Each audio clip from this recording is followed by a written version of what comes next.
আসসালামু আলাইকুম। আজ 27 মার্চ 2025। বাংলাদেশ আজ বিরল ঘটনার সাক্ষী হলো। ইতিহাস হয়ে থাকবে ইনশাআল্লাহ।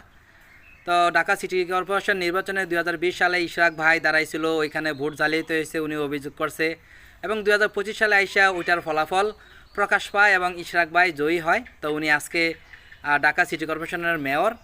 তো সেই বিষয়টা কিন্তু আমাদের হিরু আলমও তার জ্ঞানে ঢুকে গেছে যে উনি কিন্তু ঢাকা 17 এবং বগুড়া 4 এবং 6 আসনে নির্বাচন করে এবং অনেক নির্যাতিত হয় আওয়ামী লীগ দ্বারা।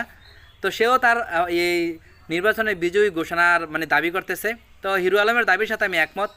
ইশরাক ভাইয়ের ক্ষমতা আছে দেখা ইশরাক ভাই মেয়র প্রার্থী হয়ে গেছে। তো হিরু আলমের ভোটগুলোও গণনা করা হোক, আমি জোর দাবি জানাচ্ছি। দেশের ভিতরে আরও যে কত কিছু দেখতে হবে।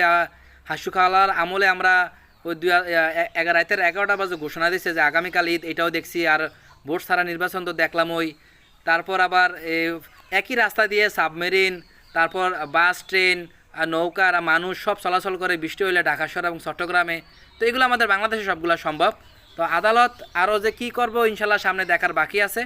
তো আমার ভিডিওটা যারা দেখছেন অবশ্যই আপনার মতামত কমেন্ট করবেন যে ইশরাক ভাই ঢাকা সিটি কর্পোরেশনের মেয়র হয়েছে এবং হিরু আলম যে দাবিটা করছে যে হ্যারে ঢাকা 17 এবং বগুড়া 4 এবং 6 আসনের বিজয়ী ঘোষণা করা হোক, সে দাবি করছে। যেহেতু তারও তো সঠিক নির্বাচন হলে হিরু আলম, আমার বিশ্বাস হিরু আলমও পাশ করতো। তো আপনার মতামত আমি জানতে চাই যারা আমার ভিডিও দেখতেছেন। দেশে আল্লাহ আল্লাহ যাতে আমাদের দেশটা হেফাজত করে, এতটুকুই বলবার, কিছু বলার নেই।